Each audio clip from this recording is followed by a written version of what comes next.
right, hello and welcome to Kankakee Podcast, where we talk about the people and places of Kankakee County. I'm Jake Lamore, and this is one of the many episodes you will hear with different members of Pathfinder, or I should say companies that are under the Pathfinder umbrella.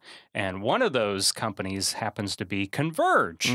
So we're talking to Dr. Jeff Williamson today, who is the head honcho over at Converge. I kind of like that. I mean, you are Converge. And Converge is also one and the same with Pathfinder as well. It's been just over a year now?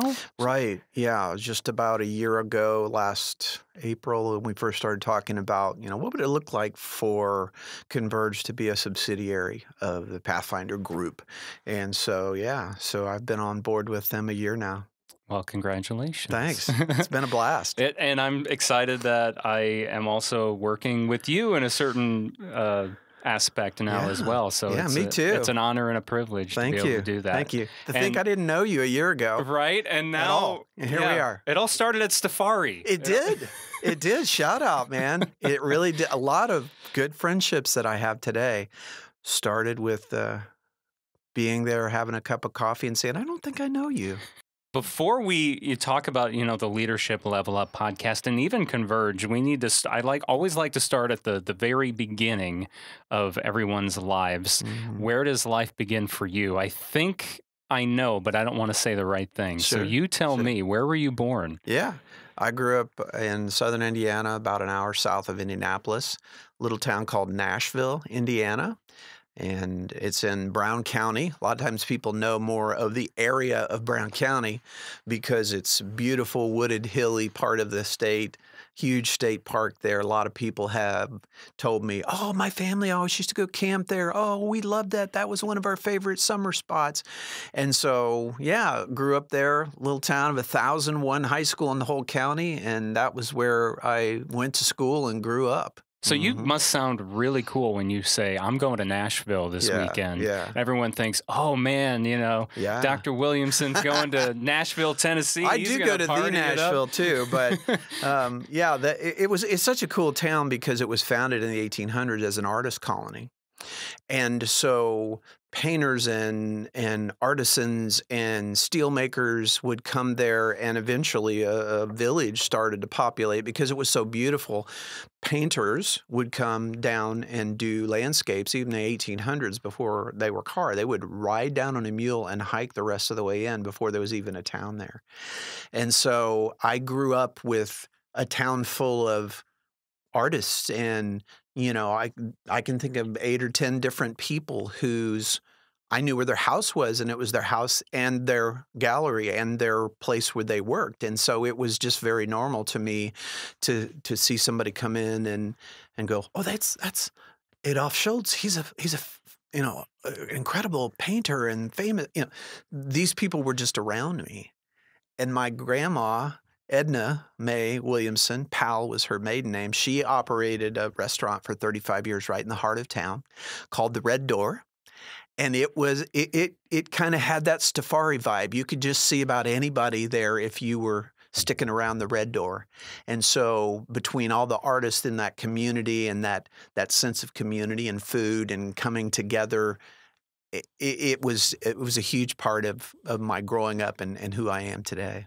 Yeah, it sounds like I can definitely see how that shaped you. You can see some patterns, can't you? I can see it's all coming together in my brain right now. Yeah, and it really did. Your family, though, were any of them artists? Is that how they were attracted to Nashville? I can't remember if you talked about that. Well, my family came to that region. Both sides of my family came to that region a generation or two before my parents. So that was just home. They didn't so much move there as that was just where they were. But I would say that the root, if I could, the root of art in my family and all of us was my dad. And he was someone who always had an interest in creative things, and as a young man, dabbled some in painting and tried a couple. It's just a couple of 3 little watercolors that survived all these years. And What did he do for a living? Was he an artist, or? well, I would say yes. He was. He started out as a young man working in construction. And that was something that he learned from the business that hired him. He worked in a lumber store. What today would be like an Ace Hardware with all the lumber you can imagine. And so he worked around building, learned to make and build. He was very much a self-taught kind of guy. He'd go to the library and find something where now we just go, well, get it on YouTube and watch it. It'll tell you how to do it. He would go read a book and try his hand at it. The original YouTube or the original Google. Yeah. And so over the years, he just, as a true artist, I think does, he was drawn more to specific parts of the construction building beauty.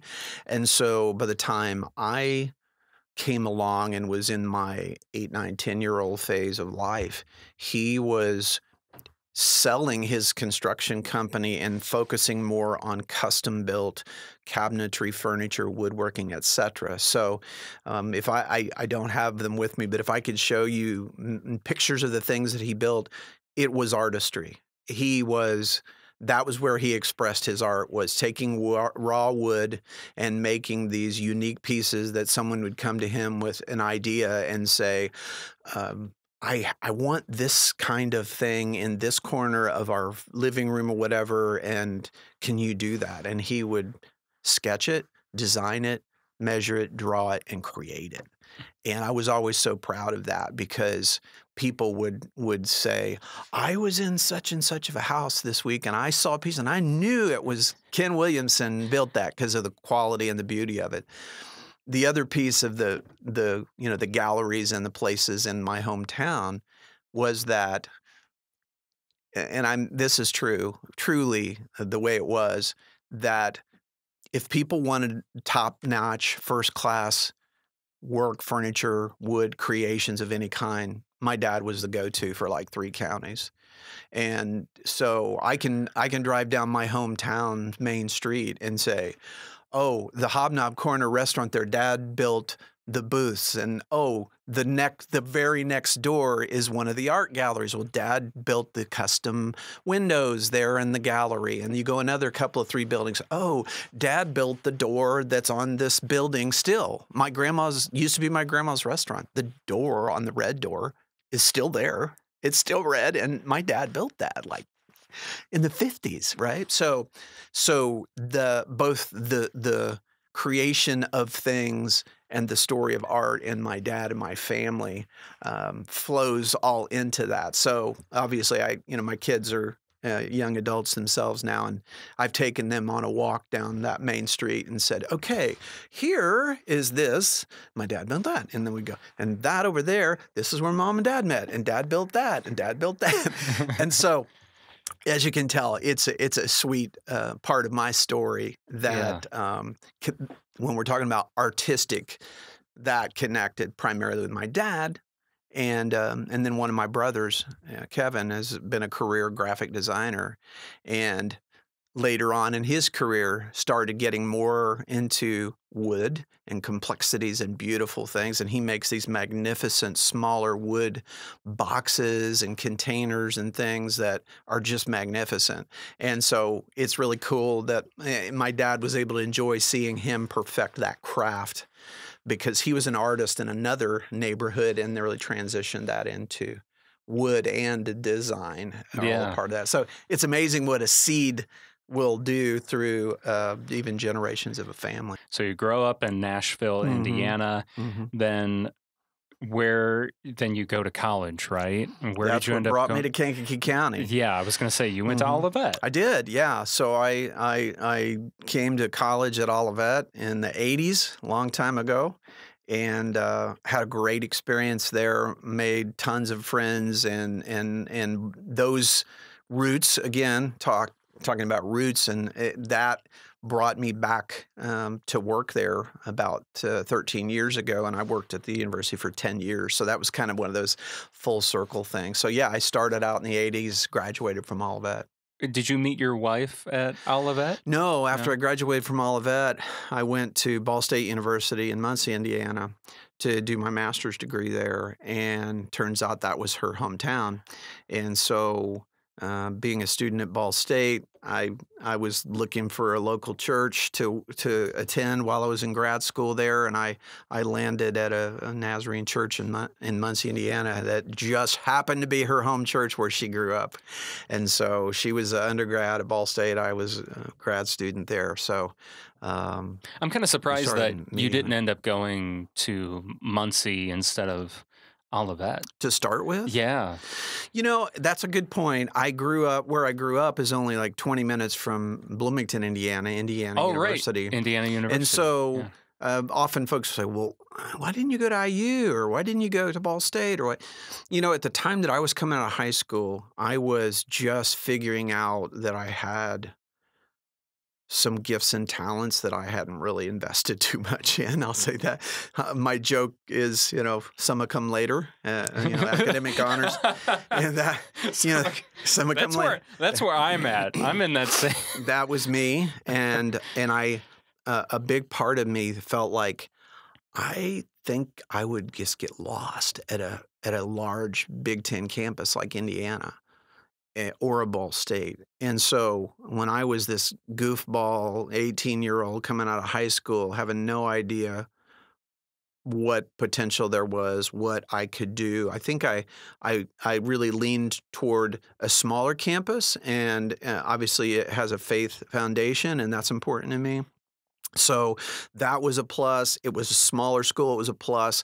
And because I had grown up in the Nazarene church in my hometown, there were some kids at Olivet who I knew that were older than me. So sometimes it's just that, you know, it's like, oh, well, we would go up to visit so-and-so who was in school, or they'd come home from school and tell us how much they were enjoying it. It was a good experience. So I had that connect as well. And so when it came time to start checking places out, I didn't want to go too far from home, but I also thought I'd get lost in the flow at IU and be summa cum never. And so I thought, you know, Olivet looks like a good fit for me. It'll help me focus in on areas where I need to focus. It'll provide me a context and an environment that is very positive for me. And so that's how I wound up being a Tiger. So you went in not necessarily having I'm going to be a teacher. I'm going to be this. Quite the contrary. Yeah. For me, what did you end up majoring in? Yeah. Well, I was at first going to major in phys ed and coach because sports was my life at that point. Basketball, right? I know you're a big basketball fan. Basketball, football, and baseball. Oh, all of them. Played them all in high school. And so I was like, I want to be a coach, which is ironic, and we'll come back to that. It is very ironic. So I thought, I want to be a coach because I want to stay engaged in the game. I like what a good coach can do in you and for you. And so I thought, I'm gonna major in PE and be a teacher. And then I started getting interested in I kept hearing about this thing that now we know is Shined Out FM, which was Olivet's radio station. And at that time, it was not.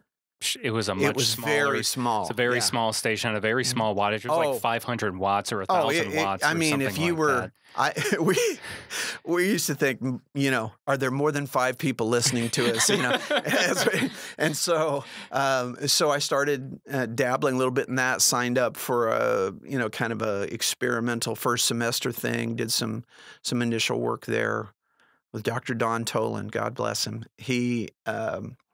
He was the station manager and professor, so I started thinking, that's pretty cool. You know, I could major in communication and still be a sports guy. So I was thinking broadcasting.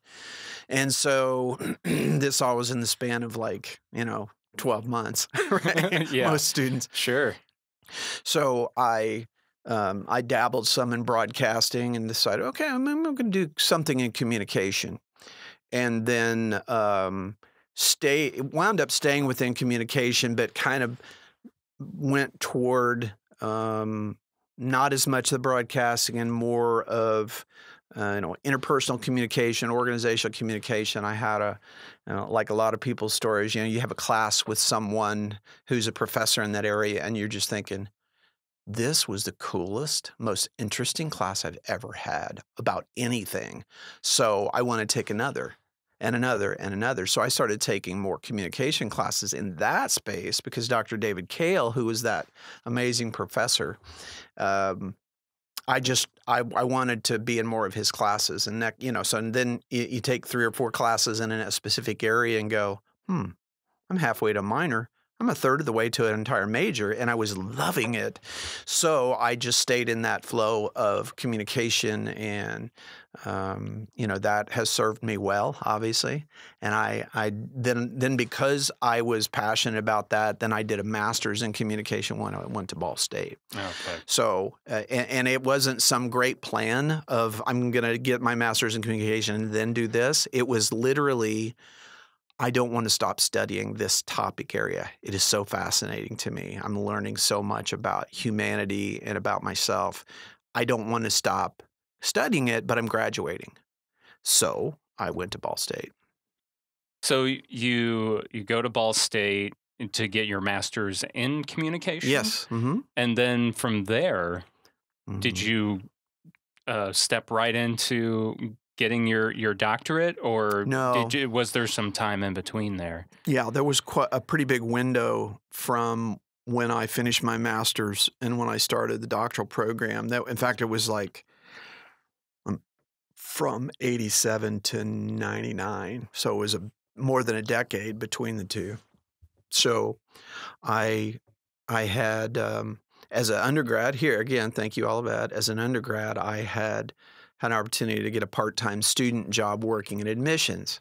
So I learned about recruiting and marketing and doing phone calls to prospective students and participating in events and recruitment events and all those kind of things. And again, I was like, I love that. That doesn't seem like working to me. I'm like hosting visitors that want to take a look at my college. I mean, helping them make decisions. Yeah, talking to them about my experiences and, taking questions from moms and dads, doing presentations, even going to some college later on some college fairs in the Chicagoland area. That sounds very similar to what you're doing now, doesn't it? Yeah, isn't that? And so it's amazing. You look at things, I just followed things that I was really loving that didn't always make sense. And so when I was finishing up my master's, like every good, career student, you're like, well, I'm graduating with my master's here. I need to get a job because my graduate assistantship was up. They weren't going to pay me for the next year. So I loved learning. I loved the experience of higher ed. I loved the admissions experience I had. So I happened to see a posting in the Career Center at Ball State for an admissions counselor, full-time position at a private college in Northeast Indiana, Manchester University. It's about a half hour from Fort Wayne. And I applied, interviewed, got hired, and it was at that point it was a dream job, for me. It was like they provided me a car, they provided me a visa for travel expenses, and trained me in the schools that I needed to go to and the processes, and basically said, go visit 100 schools this fall in your region and do the presentations and meet with counselors and so on. And so I took off doing that. So Manchester, you become an admissions counselor. You're traveling around the Midwest. Yeah, mostly. It was pretty much Indiana. I had the state of Indiana was my territory, and then was assistant director a little bit later in my time there. But it was primarily in Indiana, visiting high schools in different regions.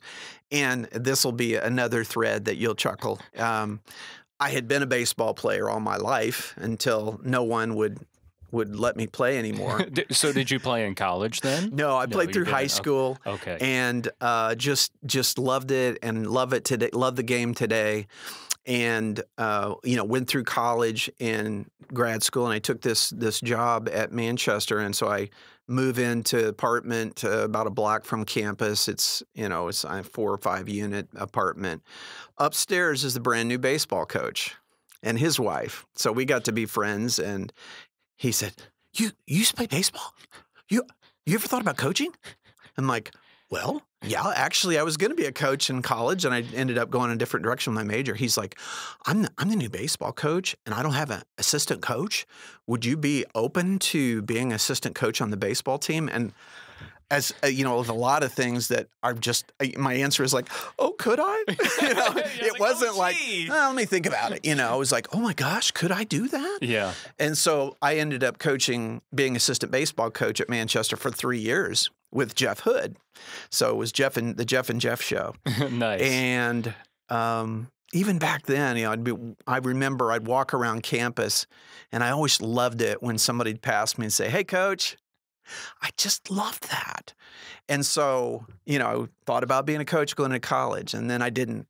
And then I did my master's and went to Manchester, and then someone just invites me to be a coach. And I really look back at that time, those 3 years of working with the 22 guys that we had on the team. And, at that point, I was only 4 or 5 years older than them. But to have that opportunity to kind of mentor and say, "Hey, man, you got to go to class if you want to play and you want to be successful." And so that was where I started having these opportunities to mentor people. And I loved it. In some ways I've regretted that I didn't stay in baseball coaching at that point, but you make decisions. I had a job opportunity to move elsewhere, and it didn't involve baseball. So I didn't have to, but I did let that go. But the roots of me being in my heart, me being a coach, that's where never left me. That's where it sank in, really. Hook, line, and sinker of those when you became a baseball coach. Right. Yeah. And so the job that I moved for is I became a director of admissions at a college in Oklahoma City area. And I had young professionals in their early 20s, and it was just like different context, but I'm coaching people who are just a little bit younger than me. I think I was 29 maybe, or 20. Yeah, about 29 at the time, 28. And so I was still a young guy, but I was the director. And so I approached my work with my team as I tried to coach them, and coaching them and saying, "Okay, let's talk about that event. Let's talk about this experience that we had, what went right, what went wrong, where do you need to improve?" And those are the exact same things you do. You look at a game film, or you look at stats, and you say, "Okay, this went really well. Here's a couple things that we both know you need to work on. Let's talk about how to make that happen." And so my career since then in higher ed, I really, even if I didn't voice it that way to say, "I'm coaching you," I coached people. I tried to coach people. Action versus words. Yeah, right. Show them, "Hey, I'm going to go on the road with you. Hey, come with me. Let's go do this together. You're struggling in this venue. Let's go together. We'll do it together, and it won't all be on you. And I've done this a few years, so we can watch, listen, and learn. And doing those kind of things seem to really help people to get comfortable in their own role and figure out their way to do it, rather than just like, "Hey, you're on your own," So after Oklahoma City, is that when you go to Ohio? Mm-hmm. Okay. Yeah. So after 4 years at Manchester, 4 years almost at Southern Nazarene in Oklahoma City, I'd been a roadie, for almost 8 years. Sure. And by then I was married, and I started thinking, man, I personally love this work, but being gone so much is not a great thing. So, as I say, relationships are everything. A person who I'd gotten to know a few years before was a dean at Mount Vernon, Ohio, the university there. And he contacted me and said, "Hey, we've got this new job that's in retention and student services. It's kind of a new model. And, would you have any interest in that?" So again, I'm thinking, work with students, young students, help them be successful, coach them. yeah, tell me more. And it was campus-based, so by taking that position, I no longer had to travel 4 days a week. Yeah, because all those other positions, you were traveling all over the place. Yeah, I was probably on the road 100 days a year, visiting schools and scouting players and mixing that all together. So when he called me with a promotion, it was a parallel move, but an increase in salary, closer to my family in Indiana, not traveling, et cetera, I just went, yes, I will. And so that was when we moved to Mount Vernon, Ohio. And we were there for 16 years. And so I had a variety of roles there. 7 of those 16 included being classroom professor in the school of business. And so I was teaching communication, leadership, organizational behavior, the softer side people. I don't love that phrase, but people will say the soft side of business. I'm like, well, it's essential skills to me because most businesses that struggle don't do as well with soft skills. Yeah, what are soft skills then? A person that has emotional intelligence, that has ability to be diplomatic, that can communicate even in conflictual situations without tearing somebody apart, without belittling them. And so often I would see people who might be in areas of work that they were great technically, they knew how to make products, they knew how to build things, they knew how to design and all those kind of good things that we have to have, but they would just crush their people sometimes. And so if they lack soft skills, that I call essential skills. I was going to say that sounds like essential to me. Not it is. Soft. It really so is essential. It is. I remember one time going to one of the plant tour, walk around. I was spending a day there with a head of the engineering department at one of the big 5 motor companies, and he had set up some interactions with multiple people there at that plant. I was kind of a look-and-see consulting type visit just to give some feedback. And so I walked around and asked questions and listened to people that day. And it was interesting because one of the first conversations that I had, not with my host, but someone he had set up with, I was talking about these essential skills, and he said, those are really soft skills, and that's really not that important. We're engineers. We make cars.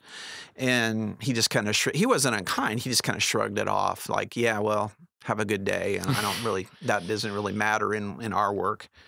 And so I went about walking about the plant, and saying, what kind of problems do you run into on a shift? And one of the guys said, well, we run 3 shifts constantly. So every shift we have this transition period where somebody's finishing up the shift, the new guy's coming in. We've got this, and this has been a few years, we've got this log book, that we're supposed to log any problems, any issues that we have with the machinery or with the part or whatever that's going on. And sometimes people are not writing down these problems.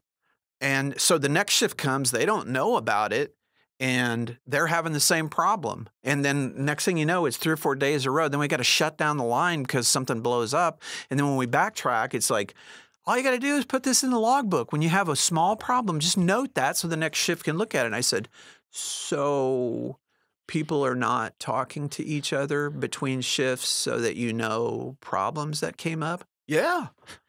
Okay. I just, okay. And so I just went around all day asking, not loaded questions, but like, when you have challenges, what does that look like? What's not working right? It was communication. Yeah. So I went back. But that's a soft skill. It's a soft skill they didn't really need. They don't really need that. So I went back to this guy at the end of the day who had said, we're engineers. We make cars. That stuff's... That's not really important. Yeah. And so I said, well, I talked to this. I've talked to this team and then this team and this team. And what they shared, which you maybe know this, lack of communication between shifts, not sharing information, not having the stand-up meetups of the team before the shift starts. Some of those things are not happening. And I paused, and he goes, and those are soft skills, aren't they? I went, yeah. Yeah, pretty much. Yeah. So he's like, touche, you know. Yeah. But I'm like, yeah, it doesn't matter whether it's banking or manufacturing or any profession that I've worked with as a coach and a trainer, is that it's at least partially rooted in how or if people communicate well. And so, you know, going back to like, I just took communication because I liked it. Well, I often say to people, I've been doing this stuff, teaching, training, you know, for 25 plus years. And here in 2023, when I'll hear someone reach out and say, I think we need you to come in and help us with some stuff, I'll go, great. What do you want me to focus on? Communication, conflict resolution. And I'm like, I've been doing that. That was the same answer 25 years ago, which tells me that as even well-intentioned humans, we just don't ever get it perfectly correct. And so I guess I should be grateful, because it's like for years people have paid me to come in and help them get better at communication and dealing with conflict, because it's just never been solved in the history of mankind. No, well, I think it's because you're always having a different combination of people together. You do. And so that creates different environments and all of that. So it's never fixed, because there's constantly a rotation The variables are always changing, because we all come in with our sensitive points, our pain points, our past, maybe even trauma from a bad work experience or a terrible boss who micromanaged and beat us down. And so people bring that set of experiences into the workplace, and a person may unwittingly just say, Jake, what are you doing there? Right? And it might just crush somebody, because they don't think to posit that a little bit better, to say, hey, Jake, I noticed there was an issue there on that particular thing. Do you have a sense of what might have caused that? I mean, that's a different way to say, what just happened there? Yeah. Oh, totally. And some people will just say, what just happened? Yeah. You know, and it startles people, or because they may have sensitivities or personality differences. They don't respond to that. There's so many things we're getting into. And I guess to just kind of go back to, you know, you live in Mount Vernon, Ohio for 16 years. You're there, the university there.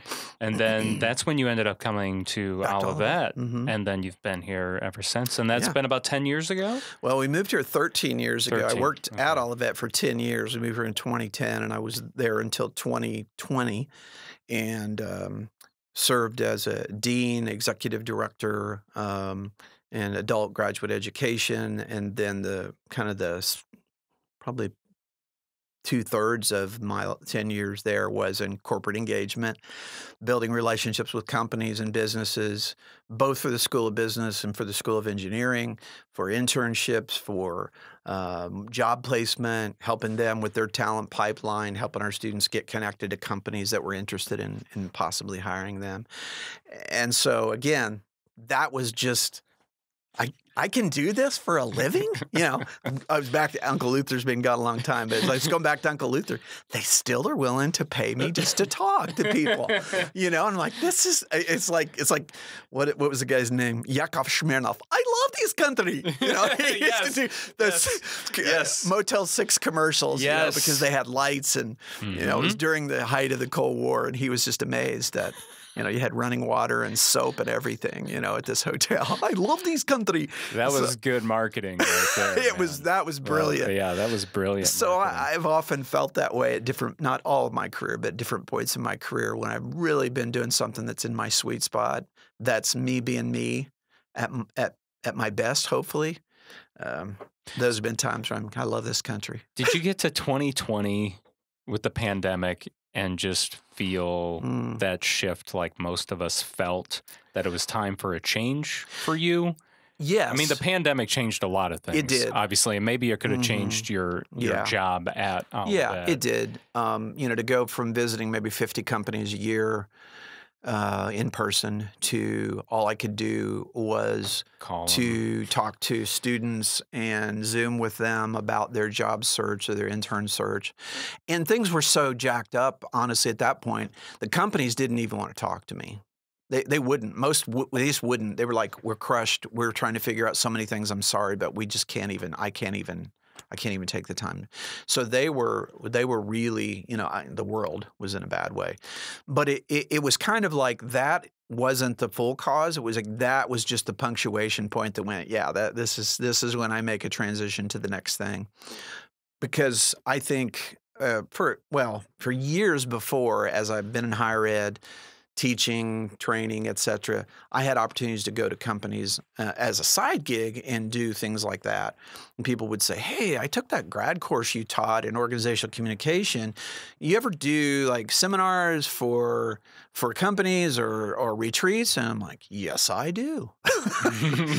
Starting now. Yeah, right now. And I figured it out. Yeah. And so that's when the light bulb went off. I always had those opportunities, and they would just keep coming and keep coming. And I wasn't even trying. I was just responding when somebody would organically say, that was a cool class. Could you condense that into a one-day seminar for my company? Sure. And so the more I did that, the more I did that. And the more I did that, the more I started thinking, I could do this all the time at some point. And so that became kind of my goal, was at some point I'm going to transition out of higher ed. Not because I don't love higher ed, but because I could work directly with clients as a consultant, as an executive coach, teacher, trainer, whatever you want to call it. And so I had said to Mindy, my wife, probably at least a year before the pandemic, thinking in these ways, I'd said, I just feel like 2020 is going to be a transition, or going to be a cross. That's the way I just feel like 2020 is going to be a crossroads year for me. I was feeling like, okay, maybe it's getting close to the time that I should make the leap and go do this full on and form an LLC and do a website and just really, really do it. And so that was my, I don't want to say premonition. That was my prediction. Yeah, I was going to say, thanks, Jeff. Yeah, really don't put that on me. Yeah. But that was my heart. I just felt like, okay, I feel, sometimes you feel like a chapter's about to come to a close, or the next thing's about to open up. And so when the pandemic hit, we all went to our basements or our bedrooms or wherever and had to really hunker down for a long time. That was when I had opportunity to think more about, I'm working on the patio in the sunshine with my laptop, talking to people, doing work that way. So I just kind of started thinking, okay, this is the time. This is the time. And so I did those things of incorporating and getting all that done. Actually, I'd incorporated back in 2017. I need to correct that. So Converge has been around since 2017. Yeah, essentially. Yeah, I incorporated actually in 2017, and originally the business was called CMG, which stands for Coach Mentor Guide. That was part of the whole branding experience. Those are three words that just define me at my best. And so it was CMG Group for a time, and then when I partnered with the guys at Pathfinder, we rebranded and redid all the visuals and website, that kind of thing. But it's been a business since 2017. So I'm 6 years into having this thing. And I remember seeing CMG around, I think, and I didn't realize that was me. I always thought it was Converge, but I guess I have paid more attention to Pathfinder just because we just didn't know each other back a few years ago. Right? Yeah. So Converge is just taking those three words essentially and just bringing them together. When I was first thinking about developing a website and working with a graphic designer who had done brand work a lot, she had me work through listing 25, 30 adjectives that either I would describe myself or I thought others would describe me. And so we just had this big list, and we started working our way down through that. And she would say, okay, you got 25 now, cut it down to 15. And then I'd cut it, and she'd go, cut it to 10. then she said, cut it to 5. And by doing that, you just get to where you only keep the ones you can't live without. That you'd be betraying your true self to say, that's not a word that I'm going to use to describe me. That's when it starts to get really hard, Mm-hmm. at least for me as an indecisive person. Yeah. So, any of the last 10 I loved, but those were, the way I've said it, those 3 I just couldn't get away from. I could not get away from. I could not eliminate those. And so I said, there's my 3. And so she started working on some branding, some ideas, and that was where CMG came from. So, I carry that in me, whatever my business is called.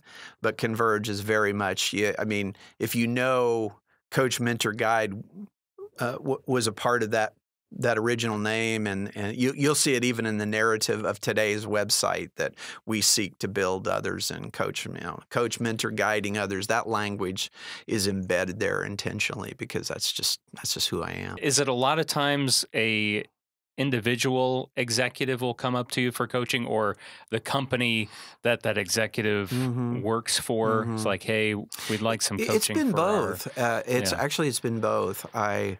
Here in the local area, there are organizations here that I've worked with where, a CEO leaned over to me at a chamber lunch one day years ago and said, "Did I see that you do executive coaching?" "Yes, I do." And he said, "I think I need your help." "Okay, let's get together and talk about it." That led to months of weekly meetings with that CEO.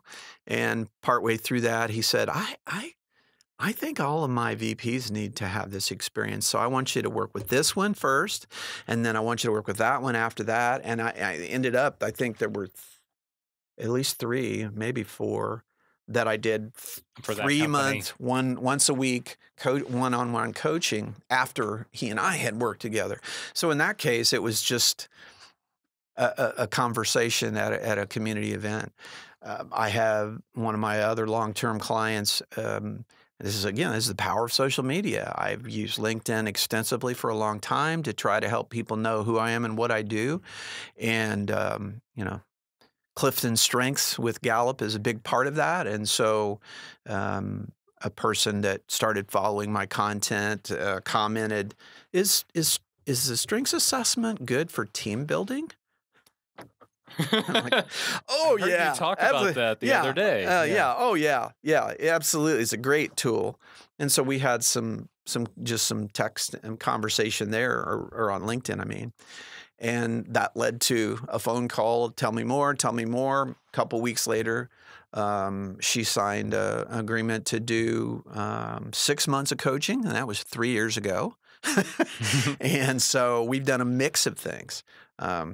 Did coaching with her, and then said, hey, I want to focus on professional development this coming year. So could you also do a quarterly on-site with my team? Sure, I'd love to. And so we did that for a couple of years, and then just as needed coaching. Sometimes people just say, hey, I'll pay you for 3 months of sessions, and then our team will just use them as we need them. And somebody will call up and say, hey, I got a really challenging employee situation, and I'm not sure what to do with this. Can I walk you through the variables, and then you can give me some advice on how to handle this? And of course, I love that because I help solve problems, and like we said earlier, they mostly go back to communication and resolving conflict. They certainly do. And it's not that these CEOs or executives or even employees don't have the skills for those positions. It's just trying to figure out how to apply them, right? And that's where you come in. Yeah, there's the application. And then sometimes they're thinking about 2, 3 options. And here's what I've found too, really over probably the last 4 years, is that leaders are so isolated. And often they're in this space between a board. If there's the CEO, they have a board that they answer to. They have a board chair that they directly answer to. And then they have VPs or directors of that answer to them. And here they are in this land between. And I've had more than once that a CEO, executive director type person has said, I can't talk about this stuff to anybody. This is so helpful because it's an objective third party. I don't report to you. You don't report to me. You have this experience of 3+ decades in higher ed and simultaneously doing consulting, teaching, training, that kind of thing. And so that's really been a big piece, is that people just, as senior leaders, they often don't feel like they have a safe space to bounce around an idea, to say, gosh, I've been thinking about a new product line, but I haven't told any of my team, because they'd flip out because they think they're overworked now. And if I start talking about a new product line a year from now, they're going to lose their mind. They're afraid to voice their true opinion. Right. Yeah. So it's this dynamic of, for different reasons, people at different levels in the organization don't always feel like they have a sounding board. They don't have a person that they can talk to, that they can get a second opinion without great risk.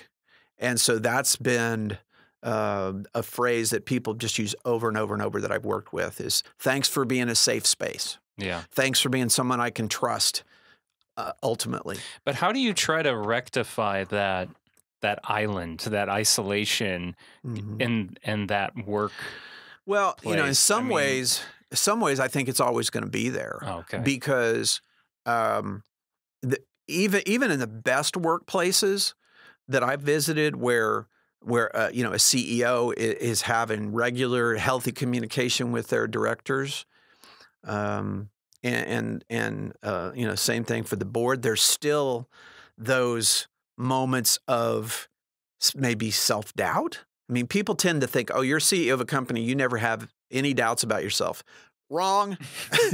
Here's one that has his doubts about himself sometimes, right? Yeah. Absolutely. It doesn't rule my life, but sometimes I'm thinking, oh man, yeah, why did am I in over my head, or Yes. can I actually help them solve this?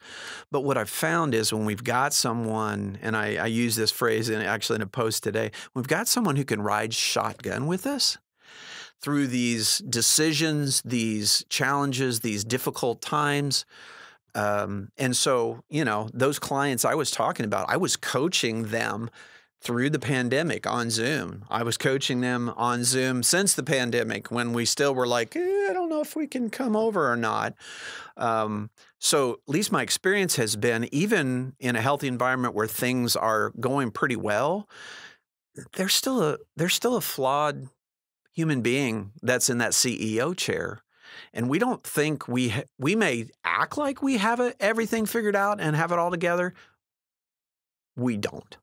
At least I'll just say I don't. And do you think it's important that the CEO shows that side of themselves, or is it important to keep that mask? Yeah, that's on? good. And that's part of the struggle for people like that is, I can think of times where there would be, where their employees, their directors, I think absolutely would love, affirm, embrace the vulnerabilities or the struggles that a CEO is going through. But if you, on the other side, have a board chair or a board that, pardon the phrase, they're a bit more old school, and they just think that doesn't matter. They don't think it matters if you're going through a crisis in your personal life. I'm like, sorry, it does. And it's going to affect your performance in your work. Where if the people in the day-to-day at least have some awareness of that, man, I think there's grace there to kind of go, hey, you know what? You've had a rough time in your life, and I know you've got to be distracted. Are there things I can do to help pull the wagon? Are there things I can do to ease something for you, at least through this 90-day period that's really rough? But if you have a board person that's just kind of pounding on the desk and saying, you know where you'd be without me, that kind of stuff, then there's not safe space that way. And so sometimes there'll be a supportive team of employees in the business, but maybe not so much on the board of directors. And so that person may feel like, I'm not sure where I can and I can't, so I just don't at all. And that's often where I'm told that that's really helpful to have someone. It's a pull. It's like, do I even? They're torn. Am I vulnerable? Am I not vulnerable? And do how I show much? that? How much is too much? Right. Oh, it's like, okay, I can show my vulnerability, but how much do I show? Yeah, what's TMI here, right? Yeah, there you go. Yeah. And I think we all struggle with that, even just in friendships, to say, I really would love to talk to somebody about this, and I'm not sure that friendship's ready for that, or that person feels like they're the right person, or that they're going to kind of go, oh, this is out of my lane, Yeah. And so that fear of uncertainty of how people will react, if we do say, hey guys, I'm really struggling this week. Here's a couple things going on. I won't give you all the ugly details, but here's what's going on. And, as much as possible, I'm going to keep pedaling, but you're probably going to see me missing some things. And I just wanted to be open with you about that. Right. And I think most people who are human are going to say, I could tell you just didn't seem like yourself. So thanks for letting me know that. Is there anything I can do to help? I think most of us would come back with, is there anything I can do to help? As opposed to going, well, you're the CEO and you make, $50,000 more than me. And you just, whatever, I don't care. You're on your own. I mean, there are people that'll do that. Sure. Of course, I'm not that naive. But I think the majority of people on a team, when they've built a good organization and a good culture, most of the people will say, gosh, that's hard. Is there anything I can do to help you? And they pull together, and that strengthens their culture because that person said, I'm human, I'm hurting. Here's what's going on. I have a sick mom or a sick dad, or I'm losing them soon, and I'm just terrified. Those are all things I've walked through in the last 4 years. And to have people just kind of go, it's okay, man. Go sit by your mom's bed. Go talk to her. Spend time with her. Don't worry about it. Just go. And I had people like that at all that when I was going through those things, to just say, it's okay. It's okay. Family, go. Just go. And this all funnels into leadership. And that's the big thing that Converge does is leadership. And the way you approach leadership is very different than what I feel like the average person thinks of leadership. And that's, I would love to hear you share your perspective on leadership, what it is in your eyes. Yeah. Because we all think of it as this kind of old school. Large and in charge. Large and in charge. Yeah. Exactly. Yeah. Well, I think, just self-disclosure, I spent too many years screwing it up trying to be large and in charge as a young director, and the longer I made that mistake, the more I thought, this isn't working. This doesn't feel right. This doesn't feel like I'm making somebody's life better if I'm posturing and trying to, always say the right thing, look the right way, all those kind of things. And so I give orders. Yeah, some of it was grown out of my own failures, looking back, that I didn't like the kind of person and leader I was being, and so I started making those changes. And those changes were to be more of a team builder, to be more of a person that would sit down beside you and say, man, can you talk to me? You just feel like you're somewhere else. You're hurting. I don't know what's going on in your life, but I see something, and it's being reflected in your work, and I want to be a help, not a hindrance.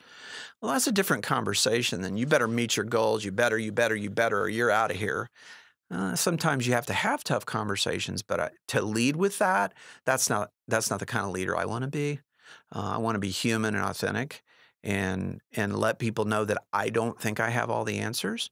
I think there was a period that I thought I was supposed to have all the answers, and so I was pretending to have all the answers when I didn't. So it's okay not to have all the answers. No, I think it's better too, because none of us have all the answers. If we have too much ego to admit it, that's a whole nother conversation. But, if people that we're leading we know some things, that we have some experience that's valuable, but we don't have everything figured out. We don't know everything. It gives them some space to be learning and getting better and growing. And so, as I started shifting and trying to be a different and better leader, I would find myself saying, now, I don't have all the answers. Absolutely could be wrong. I mean it sincerely. I may be wrong, and talk to me about other options if you feel like it's not a good idea. So I didn't used to preface things that way years ago. And so I think when we do that, or when I've done that, it helps people to feel like they can have a voice, to feel like they can have some input. And they can express themselves. And that they can say, hey, Jeff, I know you were going through a hard time last year and shared, I'm going through a similar situation with a sick sibling or a parent or a really difficult situation in my workplace or whatever, or my school life if it's a college student. I think if they've seen me say, I'm not keeping up right now, I'm hurting with a life circumstance, I'm going to do the best I can, but I want you guys to know, because the only way we'll get it done is all of us, because I'm not firing on all pistons right now. I hope that people see that, and then when they're suffering and going through a difficult time in their life, they can say, I'm hurting, I'm trying to do everything I can to keep up, but here's where I'm at. I need a breath, or I need some help here. Again, I think most of us, when we've built that kind of culture that affirms that, we can say, sure, man. What are the biggies that you feel like you can handle, and what are some of the handoffs maybe that are not as critical and we can maybe help out with? Well, we figure that out, and then that person feels more valued. They feel like their life circumstances matter enough that we step in and go, oh, we can help with that. It's okay. And it isn't a downgrade on their annual review, because they're human and they have hard things happen in their life. Right. And it's more so in your eyes, when you're coaching and teaching about leadership, it's more or less just about creating an overall culture of working together versus, okay, I'm the boss, I'm the director, I'm the CEO, executive director, whoever it is. I'm going to give you an order. You have to complete this order or this task, and that's just how it is. Exactly the way I would do it. Yeah, right. Which that may not really be required. And another thing that I see a lot of with leaders too is that they try to do everything. They try to, and even if they're not high controllers, they try to do everything because they just have this obsession that they should. And they don't trust anyone else. For and, me, at least. Yeah, we've talked about that. We've talked about that. Yeah. And I someone that I know in the community that's working with a nonprofit that does great things. Most nonprofits in most communities have too much workload, not enough staff, not enough funding. And so that's tough on people. And so a lot of people are doing much more than one person's job. And that can just annihilate someone. And I think that's why you see a lot of CEOs or executives rotating out of those positions so often, because they get burnt out. They do.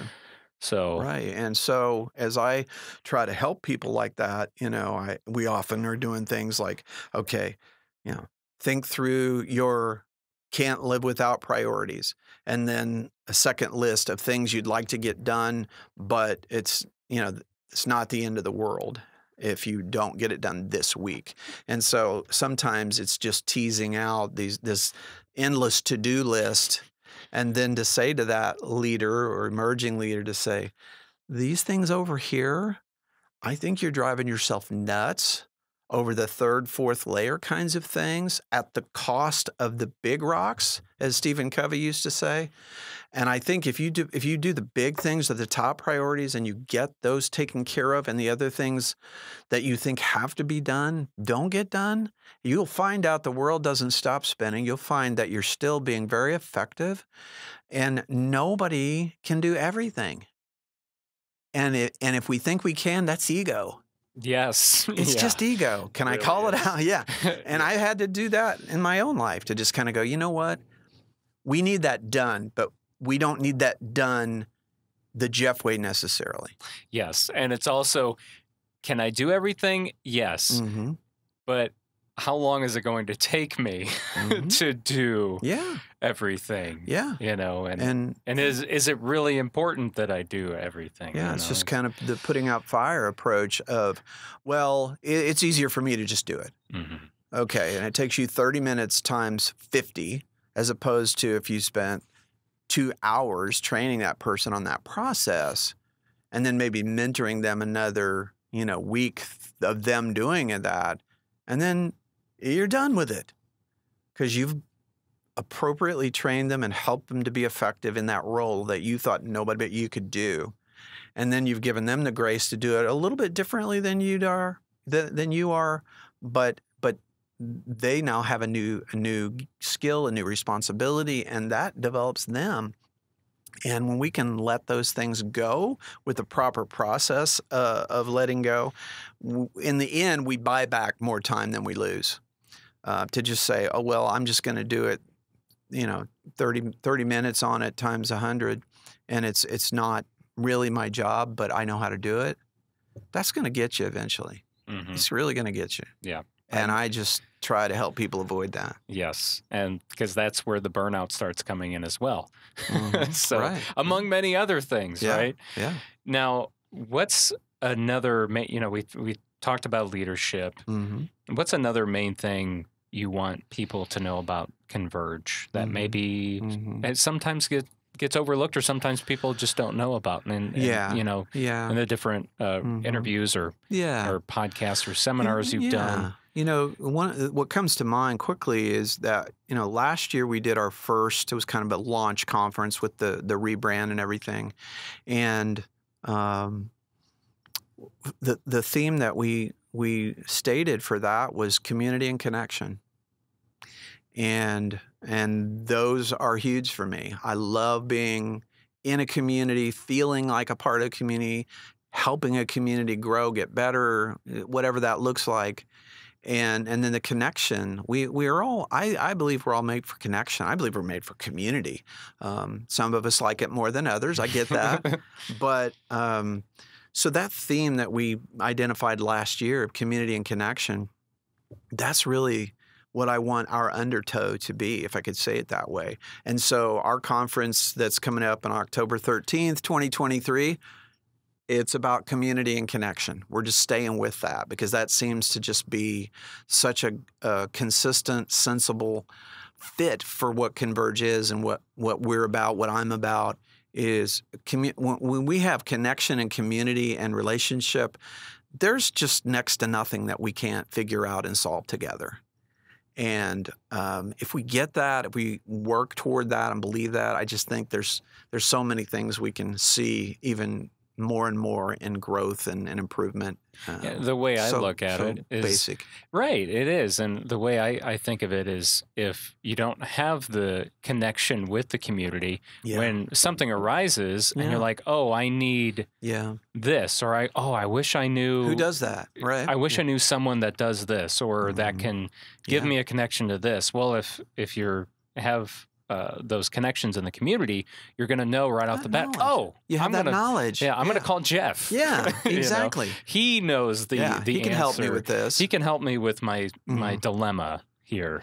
Yeah, and so I love that connection that happens when we help somebody solve some problems. I love the connection when someone figures something out about themselves that's maybe held them back. And I never get tired of that. You love seeing those epiphanies. Oh, gosh. Yeah. Turn on in people's brains. Yeah. I get that dopamine burst if I see someone out there kind of going, it just clicked. Yeah. Yeah. And it's like, yes. I know what that face meant. Yay. Right. It's a win. Mm-hmm. Now, at this point, when are tickets on sale for, when do they go on sale? Excuse me, when do they go on sale? Yeah, they're soon going to be on sale. We're getting all the things finalized. We're still identifying who some of our guest speakers are going to be, and we're going to have a full day this year as opposed to last year we did a half day. It's going to have a couple of keynotes. There's going to be 2 different panels that are going to be a great conversation. There's going to be breakouts both in the morning and the afternoon so that we have a whole breadth of different topics that people can break out in 10, 12 folks talking about a particular topic or interest area. So there's just a lot more that is going to be represented in the Converge conference. And so we're putting those things together. And so, yeah, I'll be watching social for ticket information. Again, it's October 13, 2023. And we'll have that out plenty in advance, but we're working through some details right now to get that ready to go. Well, people can save the date at least Absolutely. for now until the tickets are on sale. Yeah. And then what are your socials for Converge? Yeah, convergegroup.io is our website. And if you want to reach out to me, my email is jeff@convergegroup.io. And we're on LinkedIn, Instagram, Facebook. Go there.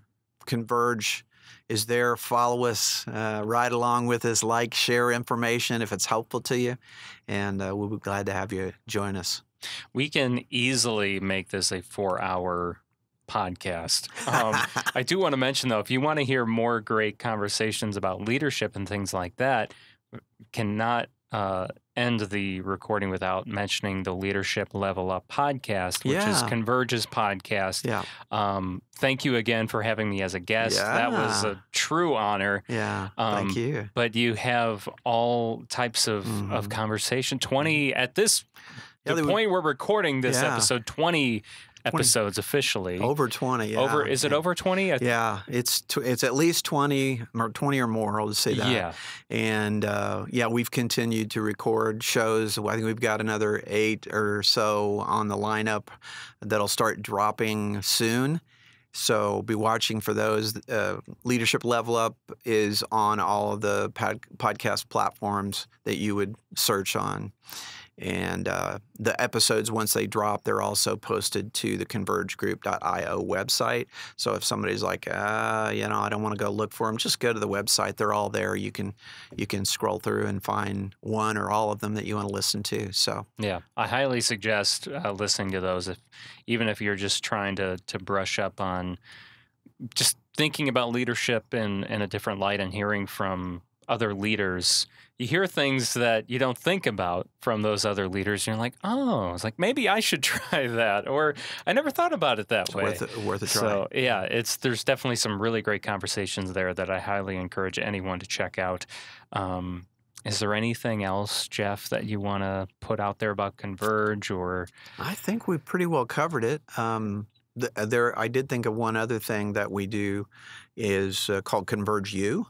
Oh, yes. Which is a cohort-based leadership development program.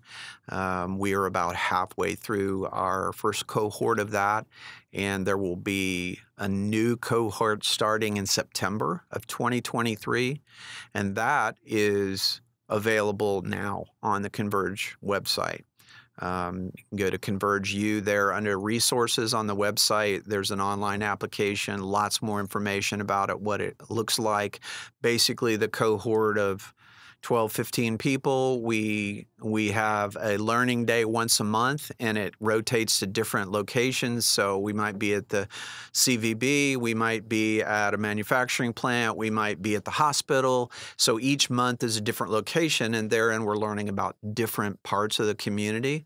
And then that is a part of each day, and then also a focused leadership topic like communication and resolving conflict, dealing with change, building trust. All those kinds of things are some of the things that I teach during our learning days each month. So it's a 9-month program. It'll start in September and wrap up next May, but we intend to have continuing groups start up at different points in the year. So again, watch on social or go to the website for information on that. I'm really thankful that you're doing that, because I think that's really going to impact the community in a positive way, because a lot of the young professionals that are a part of Converge U they're young executives in these very in leadership roles throughout the community. And the more they can feel confident in their position, the better they know how to help the community. Yeah. and lead the community. And the interaction between those leaders in the cohort to say, oh, I'm in city government, or I'm in a nonprofit, or I'm in healthcare, whatever, and we have these rich conversations, and somebody across the table may say, oh, I know exactly who takes care of that. Yeah, I'll introduce you to. And so we get this great mix of facilitating conversations with each other that helps build our organizations and builds our community, which is fantastic. Yeah, absolutely. Well, thank you, Dr. Jeff Williamson of Converge, for being on Kankakee Podcast. Thank you.